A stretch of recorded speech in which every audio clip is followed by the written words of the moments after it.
Very good morning, my dear students, and you're welcome in the online tutorial of Par Public School. Yes, students, we hope you all are fine at your home, at your place. Please be safe at your home, be protected. Yes, student, as you know, this online tutorial of Par Public School platform is providing you quality of education during this lockdown. And students, in this video, in this lecture, you will cover each and every concept related to the CBSE as well as the competition. Okay student, if you have not subscribed this channel, to kindly subscribe this channel first of all, and then let's come and start today's lecture. Yes student, please come with full of energy and full of concentration for today's lecture, and please sit straight on your chair and open your notebook and maintain your notebook properly and write your notes neat and clean. Yes student, let's start today's lecture. Very good morning, my dear students. You are welcome in the online tutorial of Par Public School. And today's topic is the Ampere Circuital Law. Ampere Circuital Law.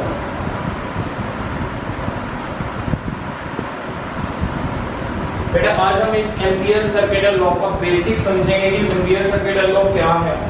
Biot-Savart law ने एक हमें formula provide किया था जिसके कारण से हम magnetic field calculate कर सकते थे किसी भी पॉइंट पर। अब हमारे को सेम फॉर्मूलाज मिलेंगे, लेकिन कौन प्रोवाइड करेंगे? एम्पियर्स प्रोवाइड करेंगे एम्पियर सर्किटल लॉ में। और इस लॉ के अकॉर्डिंग जो हमें फॉर्मूला मिलेगा और जो डेरिवेशन होगी, that derivation was very easy due to some basic concepts like unitary method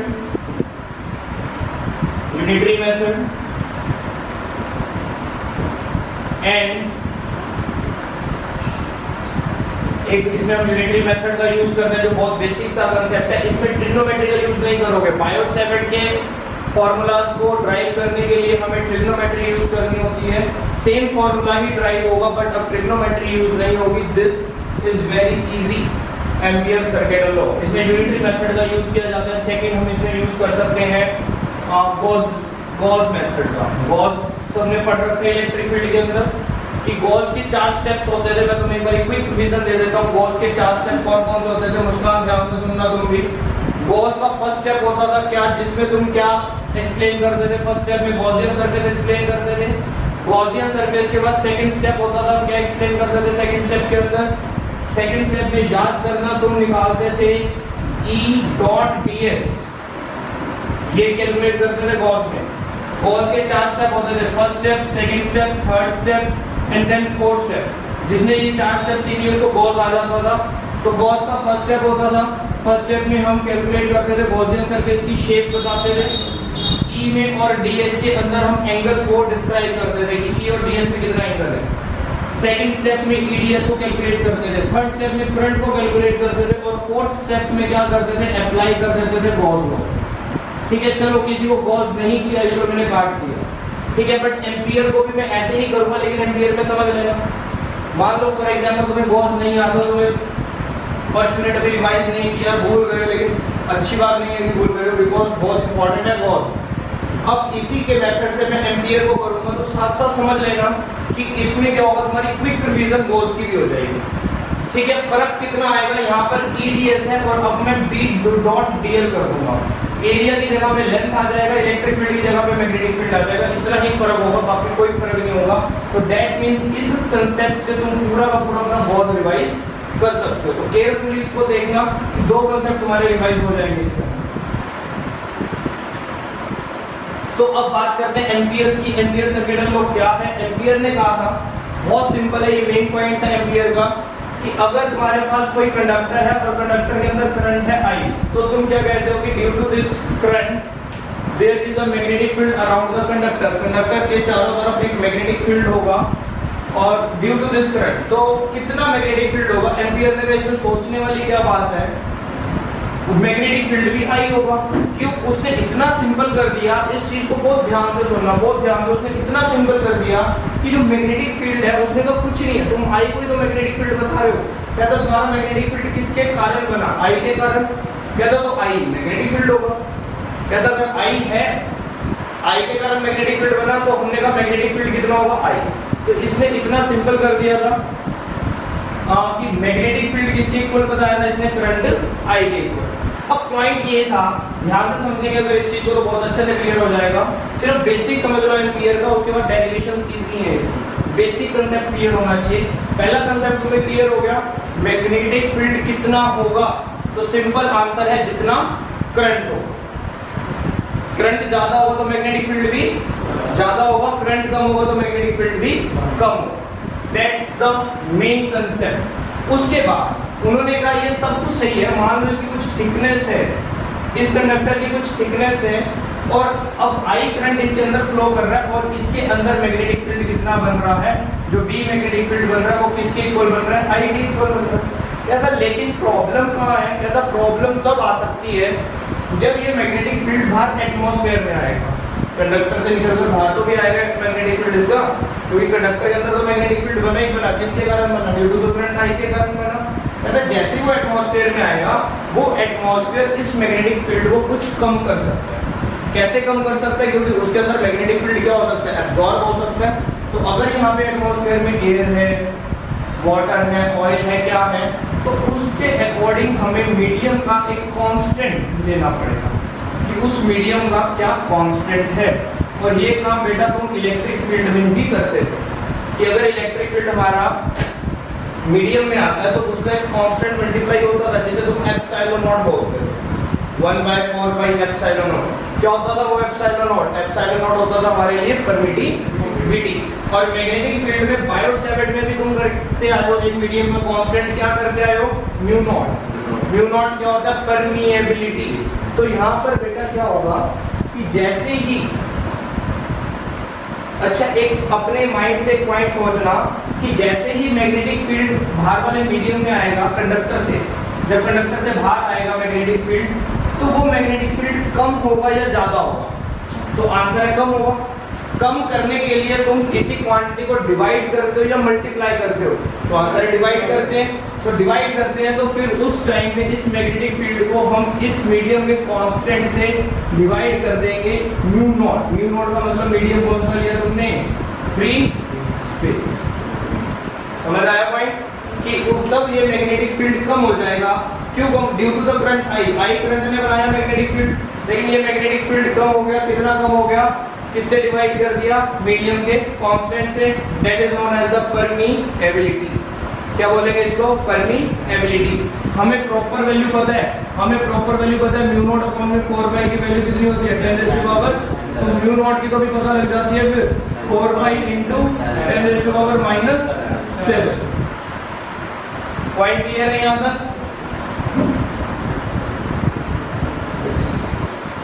yes no Muskan, clear हो रहा है तुम्हें पॉइंट? Yes sir. चलिए, कोई डाउट इसमें यहाँ तक? ना।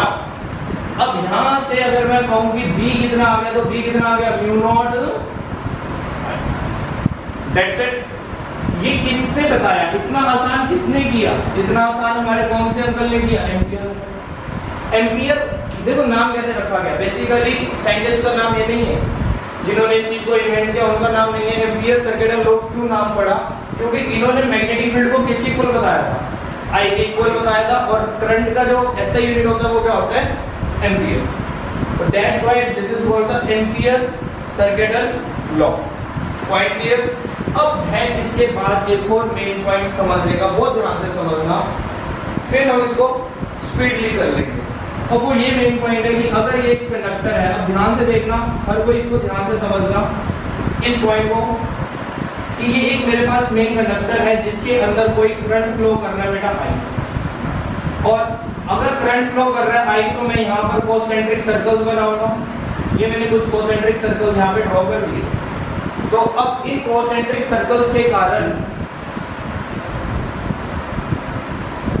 इसको मैं यहाँ पर लिख देता हूँ कि इसके कारण हमें मिला B = म्यू नॉट आई। ये अभी सब कुछ लिखवा रहा हूँ, अभी समझो पहले फिर लिखवाता हूँ इसको। एक कंडक्टर है, कंडक्टर के अंदर करंट आई फ्लो कर रहा है और ये कोसेंट्रिक सर्कल्स हैं। तो मैं चाहूंगा इन कोसेंट्रिक सर्कल्स को डायरेक्शन भी दे सकता हूँ with the right hand thumb rule को इनवर्ड।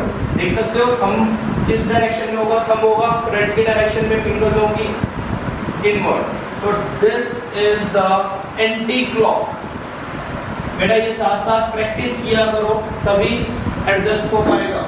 ठीक है, चलिए अब मैं इसमें से तुमसे पूछता हूँ कि फ्रॉम सेंटर ले लेते हैं।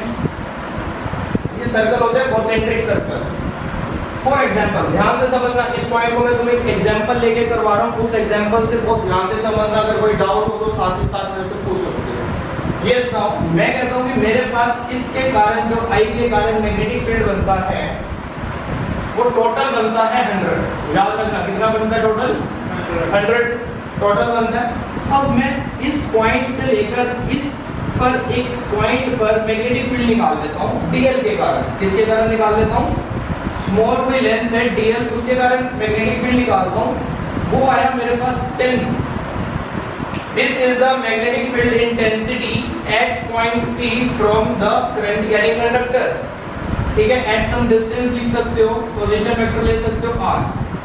What is point? तो मैं कहता हूँ टोटल 100 है ना। फिर मैंने एक चीज को, एक कंसेप्ट को चेक किया और उसके बाद हम सरप्राइज रह जाएंगे। क्यों? लेट्स सी, मैंने इसके सारे डीएल को प्लस कर दिया। एक डीएल की वैल्यू कितनी है? 10। मैंने सारे डीएल को प्लस किया, मैंने देखा 100 आ गया। ध्यान रखना इस चीज का। फिर से मैं कंसेप्ट क्लियर कर रहा हूँ, तुम भी अपना कंसेप्ट क्लियर कर लो कि मैंने यहाँ पर एक स्मॉल सरफेस पे मैग्नेटिक फील्ड इंटेंसिटी कैलकुलेट करी। वो मैग्नेटिक फील्ड इंटेंसिटी कितनी है? 10 आई। मैंने सारे ऐसे छोटे-छोटे सरफेस को जोड़ दिया, मतलब इंटीग्रेट कर दिया होगा 2 पाई r लिमिट लगा के। सर्कमफ्रेंस के अकॉर्डिंग मैंने इसको सारे को जोड़ दिया, सारे डीएल को जोड़ दिया। तो मैंने क्या देखा 10 के यहाँ पर कितने नंबर ऑफ डीएल होंगे, कितने डीएल आ जाएंगे? 10 डीएल आ जाएंगे। 10 वाले 10 डीएल होंगे तो मल्टीप्लाई प्लस करोगे 100 आ जाएगा। समझ आ गया? टोटल मैग्नेटिक फील्ड इस आई के कारण कितना? 100। ठीक है, अगर इस पॉइंट पे चेक किया तो 10 मिला। फिर क्या हुआ? उसके बाद तुमने यहाँ पर चेक किया इस पॉइंट पर, तो तुम क्या देखते हो? इस पॉइंट पर तुम्हें जो मैग्नेटिक फील्ड मिला वो कितना मिला? For example 2। तो अब इसका क्या मतलब होगा? फिर मैंने क्या देखा, एक डीएल का मैग्नेटिक फील्ड इंटेंसिटी है 2। ऐसे ऐसे सारे डीएल्स को प्लस किया तो फिर 100 आ गया। तो दैट मींस टोटल कितने डीएल आ गए मेरे पास? तो मेरे पास टोटल कितने डीएल आ गए? 50। पॉइंट क्लियर हो रहा है? मतलब जैसे जैसे तुम दूर जाते हो वैसे वैसे किसी पर्टिकुलर पॉइंट की तो वैल्यू कम हो जाती है, लेकिन जब कंप्लीट सर्कल की बात करते हो तो फिर वो टोटल वैल्यू सेम आती है। पॉइंट को ध्यान से समझ लेना इस पॉइंट को। फिर मैं क्या करता हूँ, फिर इसके बाद और आगे आता हूँ। फॉर एग्जाम्पल यहाँ पर डीएल की मैं फिर से वैल्यू को कैलकुलेट करता हूँ। फिर से अगर वैल्यू को कैलकुलेट करूंगा तो वैल्यू मेरे को मिलती है फॉर एग्जाम्पल 1। लेकिन मैं जब सारों को प्लस करता हूँ तो फिर कितनी वैल्यू मिलती है? 100। तो ये सर्कल को कितने डीएल में जोड़ा गया होगा? इस सर्कल को कितने डीएल में जोड़ा गया होगा? 100 डीएल। तो that means this circle contains कितने डीएल? 100। टोटल वैल्यू कितनी है? 100। तो एक डीएल की वैल्यू कितनी हो गई? 1। दिस सर्कल कंटेन्स कितने डीएल? 50। टोटल वैल्यू है 100। एक की कितनी हो गई? 2। This DL contain 10 DL। इसके पास 10 DL है, एक की वैल्यू 10 है। मतलब कहने का समझना, मेरी बात को समझना कि जो मैग्नेटिक फील्ड इस वायर के कारण बन रहा है वो इस सर्कल पर भी उतना है, इस सर्कल पर भी उतना है, इस सर्कल पर भी उतना है। लेकिन उतना तो है सेम सर्कल पर, बट कहने का मतलब ये है कि जब तुम सबको प्लस करोगे तब उतना है। अगर तुम कंडक्टर के पास हो, कंडक्टर के पास होने पर क्या होगा कि तुम्हें एक पर्टिकुलर पॉइंट पे ज्यादा मैग्नेटिक फील्ड इंटेंसिटी मिलेगी। कंडक्टर से दूर हो जाओगे तो थोड़ी सी मैग्नेटिक फील्ड इंटेंसिटी वीक हो जाएगी, और दूर हो जाओगे तो मैग्नेटिक फील्ड इंटेंसिटी और वीक हो जाएगी। तो यहाँ पर तुम देख सकते हो वीक हो रही है। अगर फर्स्ट डीएल की बात करते हो तो मैग्नेटिक फील्ड इंटेंसिटी कितनी आती है? 10। सेकंड डीएल की बात करते हो तो मैग्नेटिक फील्ड इंटेंसिटी कितनी आती है? 2। उससे भी नेक्स्ट की बात करते तो मैग्नेटिक फील्ड इंटेंसिटी कितनी आती है? 1। तो दैट मींस पर्टिकुलर पॉइंट पे तो मैग्नेटिक फील्ड इंटेंसिटी कम हो गई। लेकिन मैग्नेटिक फील्ड इंटेंसिटी क्यों कम हो गई? ये तो वही बात हो गई, सिंपल सा फंडा है कि हमारे पास 100 रुपए हैं, नंबर ऑफ पार्टिसिपेंट्स बढ़ते जा रहे हैं, नंबर ऑफ डिस्ट्रीब्यूटर्स बढ़ते जा रहे हैं, तो क्या होगा? डिवीजन बढ़ती चली जाएगी। ठीक है, लेकिन है कितने? 100। मेरे पास 100 रुपए हैं, यहाँ पर 10 बच्चे हैं, तो मैं क्या करता हूँ? 10-10 रुपए सबको मिल जाएंगे। बच्चे 20 हो गए, कम हो जाएगी, जो हमारे इन्वॉल्वमेंट है, जो हमारे को मिलना है वो कम हो जाएगा। अगर बच्चे और बढ़ गए, फिर करते करते 100 बच्चे हो गए, सबको 1 रुपया मिलेगा। लेकिन है अभी भी जो मेरे पास पैसे हैं वो तो अभी भी कितने हैं, 100।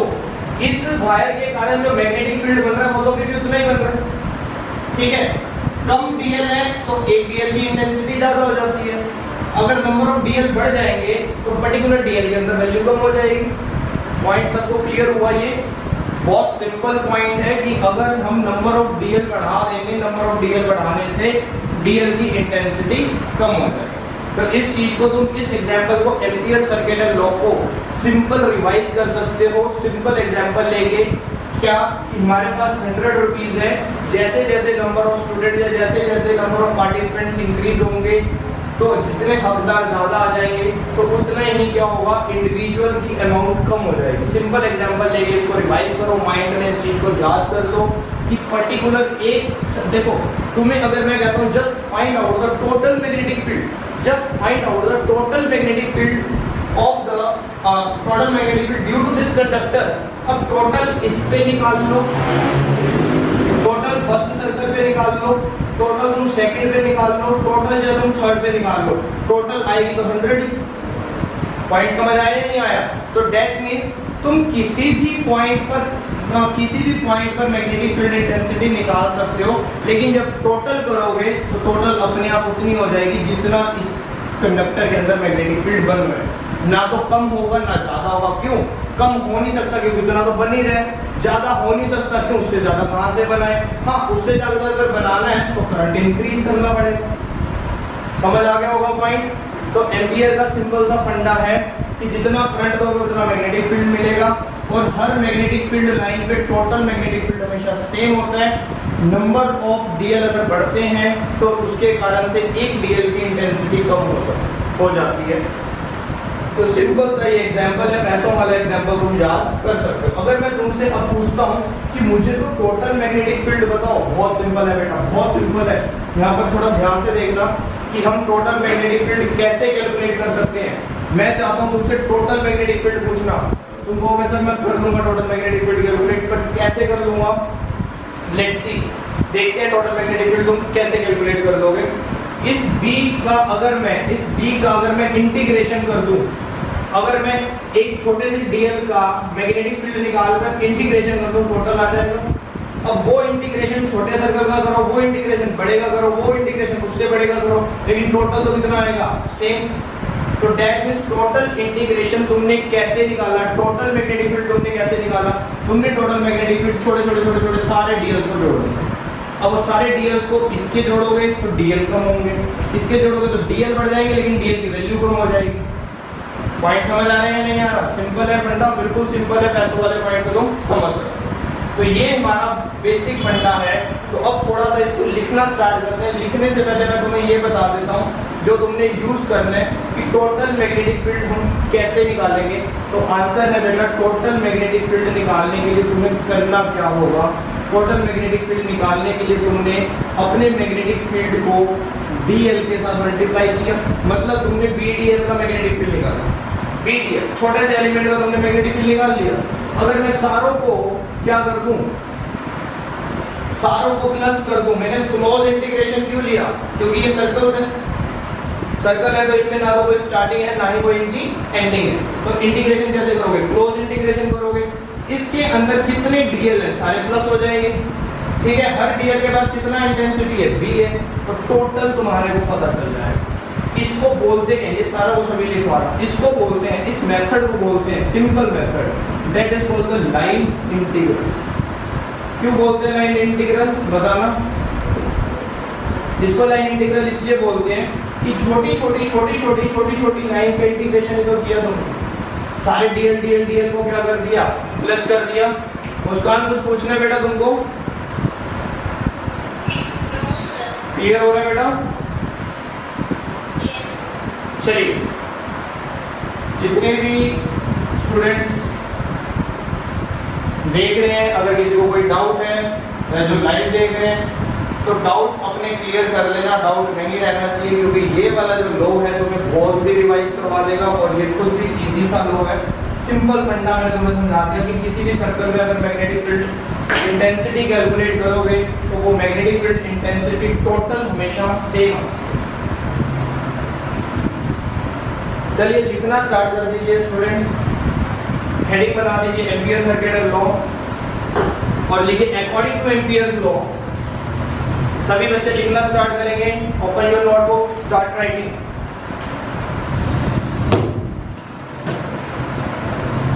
एम्पियर सर्किट लॉ है अकॉर्डिंग टू एम्पियर लॉ। बहुत सिंपल फंडा है according two ampere law. Ampere ने क्या कहा था, मैं दोबारा सब कुछ कर रहा हूं यहाँ पर जैसे जैसे लिखूंगा। एम्पियर ने सिंपल सा फंडा तुम्हें दिया था कि जो तुम्हारा मैग्नेटिक फील्ड होगा वो मैग्नेटिक फील्ड होगा हमारा B is equal to I, current के जितना, मतलब I ही तुम्हारा मैग्नेटिक फील्ड होगा। तो ये लिखेंगे according to the Ampere law B is equal to I. और फिर उन्होंने कहा था कि इन द मीडियम, मतलब जब कंडक्टर से बाहर आ जाएगा तब क्या होगा, यहाँ पर लिखेंगे in the medium B divided by mu naught I। तो यहाँ से B बन जाएगा बेटा म्यू नॉट I। ये यहाँ तक फटाफट से लिख देंगे सभी।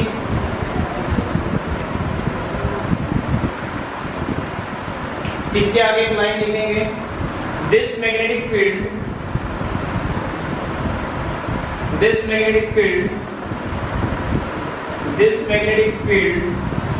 form in very small current element। ये जो मैग्नेटिक फील्ड एक बहुत छोटे से करंट एलिमेंट में बना है। नाउ टोटल मैग्नेटिक फील्ड कितना होगा, now total magnetic field.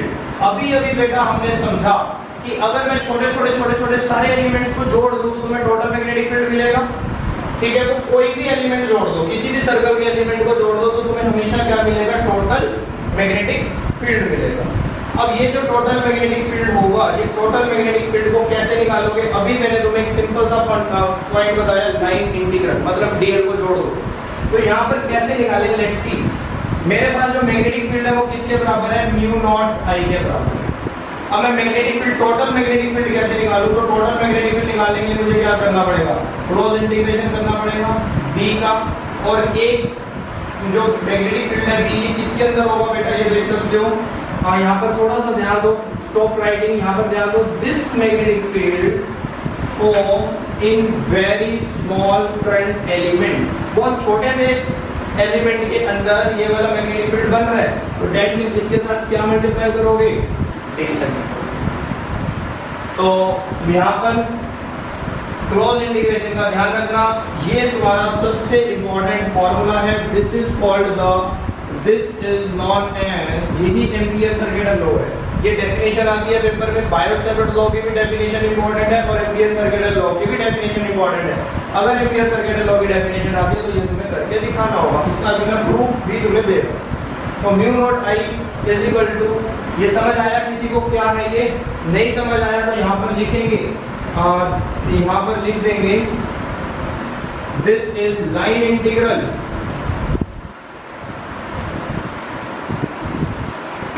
This is line integral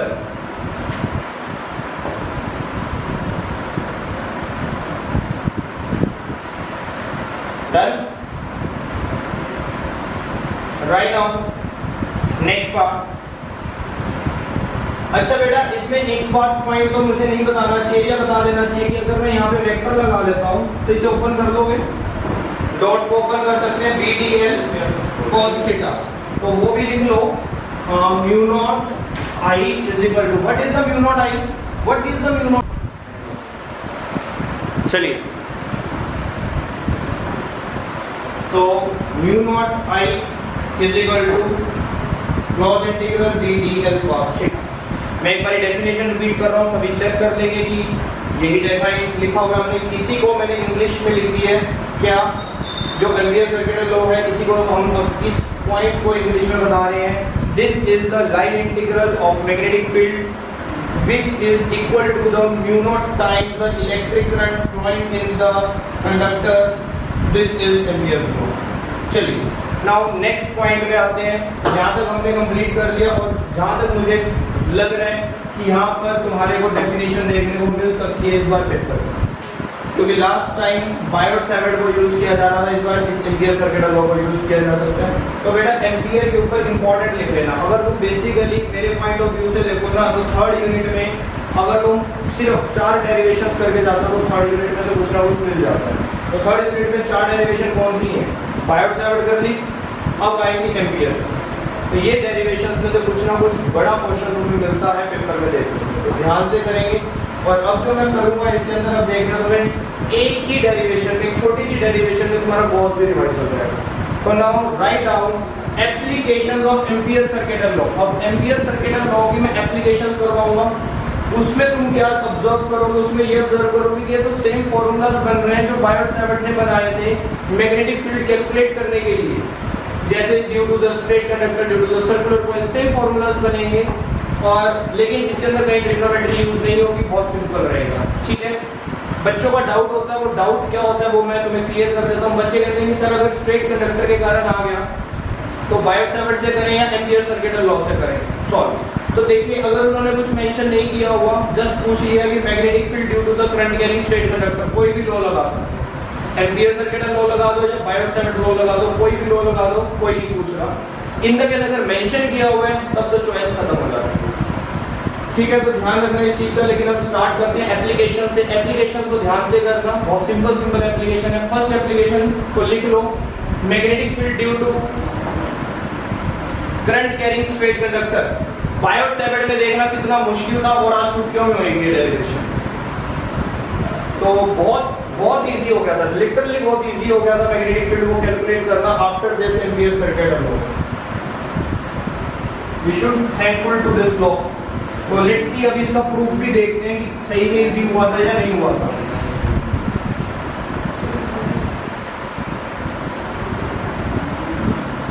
तो देखो बेटा, ये हमारे पास एक स्ट्रेट कंडक्टर है जिसके अंदर क्या होना जरूरी है? करंट का होना जरूरी है। करंट कैरिंग कंडक्टर है, करंट कैरिंग स्ट्रेट कंडक्टर है, करंट कैरिंग स्ट्रेट कंडक्टर। अब इसके कारण तुम्हें मैग्नेटिक फील्ड, मतलब तुम्हें क्या फाइंड आउट करना है? B को तुम्हें फाइंड आउट करना है। बहुत सिंपल है।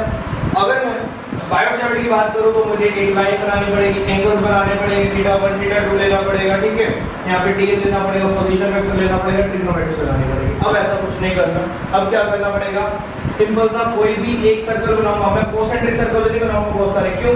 मुझे पता है मैं किसी भी सर्कल को अगर इंटीग्रेशन करता हूं तो टोटल मैग्नेटिक फील्ड मेरा सेम आ जाता है। तो ये नहीं है कि मैं यहाँ पर छोटे छोटे बड़े सारे सर्कल बनाकर दिखाने लगता हूँ। मैं कोई भी एक सर्कल बना दिया तो उसका इंटीग्रेशन भी सेम आएगा, छोटे का भी सेम आएगा, इससे बड़ा लूंगा उसका भी सेम आएगा। ये मैंने तुम्हें बहुत अच्छे से समझाने की कोशिश की है।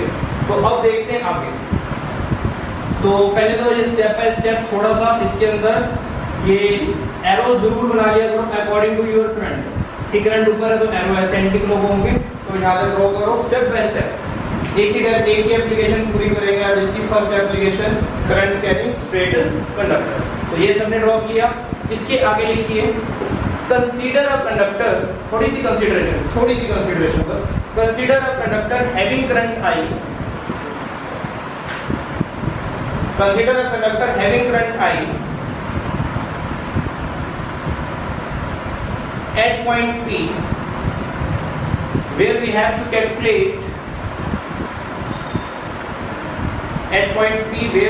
calculate magnetic field due to this conductor.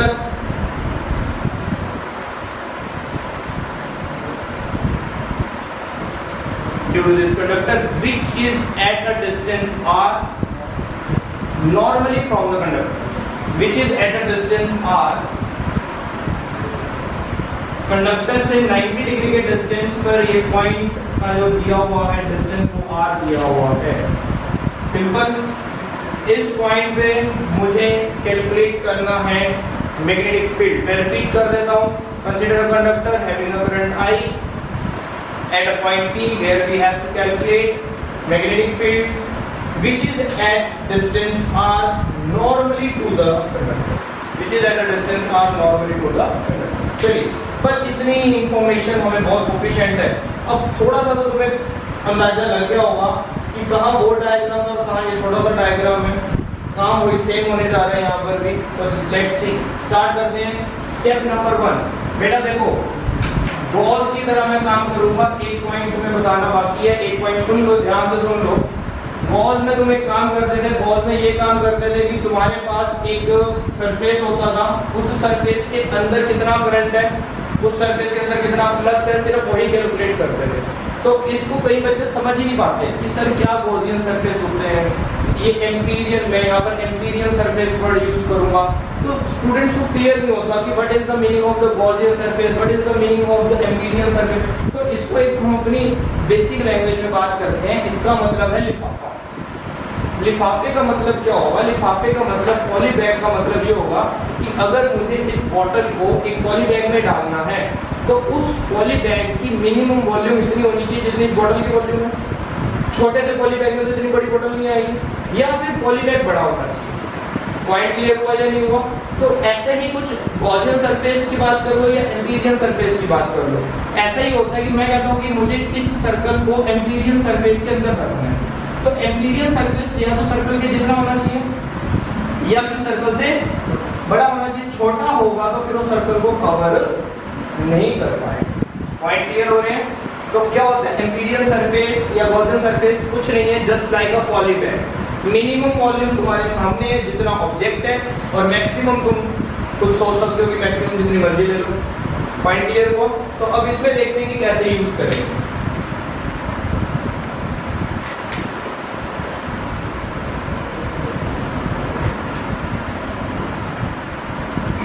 तो मैं इस पॉइंट को, मतलब मेरे को जो यहाँ पर अपना पॉली बैग यूज करना है, जो लिफाफा यूज करना है, लिफाफे का मतलब है जो यहाँ पर एम्पीरियन सरफेस यूज करना है, ऐसे एम्पीरियन सरफेस यूज करना है जिसके अंदर छोटे छोटे सारे डीएल आ जाए। तो मैं अगर इसी के ऊपर एक ऐसे लैमिनेशन कर दूं, ना तो मेरा कुछ वेस्ट जा रहा है, तो ये मैंने क्या ले लिया, लैमिनेशन का मतलब मैंने क्या करा, यहाँ पर एक एम्पीरियन सरफेस बना दिया। ठीक है, उस एम्पीरियन सरफेस के अंदर ये छोटे छोटे सारे डीएल पैक हो गए, और एम्पीरियन सरफेस इस पॉइंट से पास हुआ, पी पॉइंट से ही पास हो गया, और एम्पीरियन सरफेस का रेडियस भी आर होगा। ठीक है, मतलब सर्कल के जितना ही मैंने एग्जैक्ट क्या बना दिया, एम्पीरियन सरफेस। बड़ा भी ले सकता हूँ, कोई दिक्कत नहीं है, छोटा ना ले। चलिए, तो यहाँ पर स्टेप 1 में इसका जो रूप है, इसकी जो शेप है उसको डिस्क्राइब करना है, तो कर देते हैं describe. Right out, consider N empyrean surface, consider N empyrean surface through point P, P point से पास होना चाहिए, through point P of radius R, R radius का ही तुमने एक एम्पीरियन सरफेस ले लिया।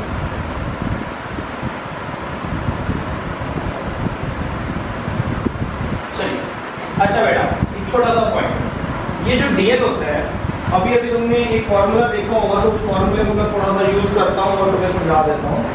ये डीएल क्या होता है, ध्यान से देखिए। ये जो B डॉट डीएल तुम लिखते हैं, वो डीएल एक वेक्टर क्वांटिटी है, B भी एक वेक्टर क्वांटिटी है। ध्यान से देख सकते हैं, DL is also vector quantity, B is also vector quantity, दोनों वेक्टर क्वांटिटीज हैं। अगर ये दोनों वेक्टर क्वांटिटीज हैं तो B की तो डायरेक्शन तुम्हें मिल जाएगी।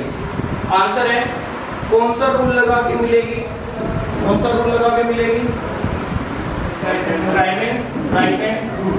तो B की डायरेक्शन तो हमें मिल जाएगी। डीएल की कहां से लेकर है, तो डीएल की डायरेक्शन वहीं पर होती है जहां B की होती है, तो इन दोनों की डायरेक्शन सेम होती है। ध्यान रखना, डीएल की वहीं होती है जहां पर B की होती है।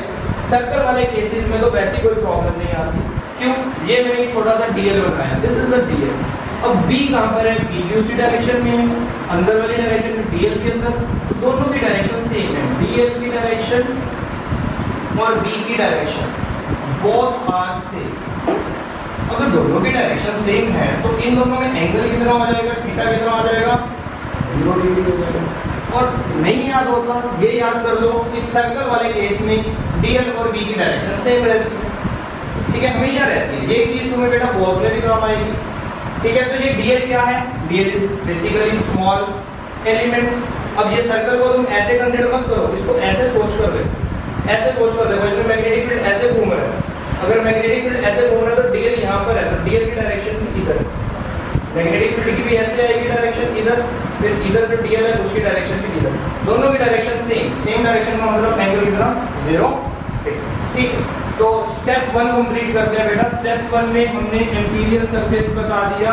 स्टेप 1 के दो पार्ट होते हैं, A part and B part. B part में क्या लिखते होते हैं? बी पार्ट में इन दोनों का एंगल बताते हैं। एंगल बिटवीन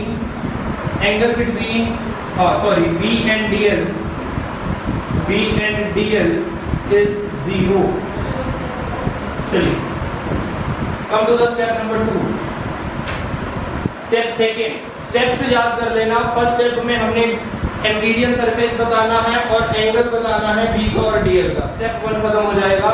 स्टेप 2 के अंदर तुमने कैलकुलेट करना है, स्टेप 2 के अंदर कैलकुलेट करना है, तुमने क्या कैलकुलेट करना है? v डॉट dl कैलकुलेट करना है। स्टेप 2 होता है v डॉट dl कैलकुलेट करने का स्टेप है। तो इसे ओपन करते हैं, v dl cos थीटा। अच्छा बेटा, थीटा यहाँ पर 0 डिग्री है, तो इसके अंदर थीटा कितना आ जाएगा? 0 डिग्री। अगर थीटा 0 डिग्री हो जाएगा तो क्या बनेगा? तो ये रह जाएगा हमारे पास, d बाहर आ जाएगा, dl cos 0 हो जाएगा 1। और अगर मैं dl का इंटीग्रेशन करूंगा तो dl का इंटीग्रेशन कितना आएगा? ये मुस्कान बेटा तुम बताओ, dl का इंटीग्रेशन कितना आएगा? अगर मैं dl का मतलब छोटे छोटे सारे dl को अगर मैं जोड़ूंगा तो मुझे कितने dl जोड़ने पड़ेंगे? कितनी लेंथ के dl जोड़ने पड़ेंगे? What is the total length of this?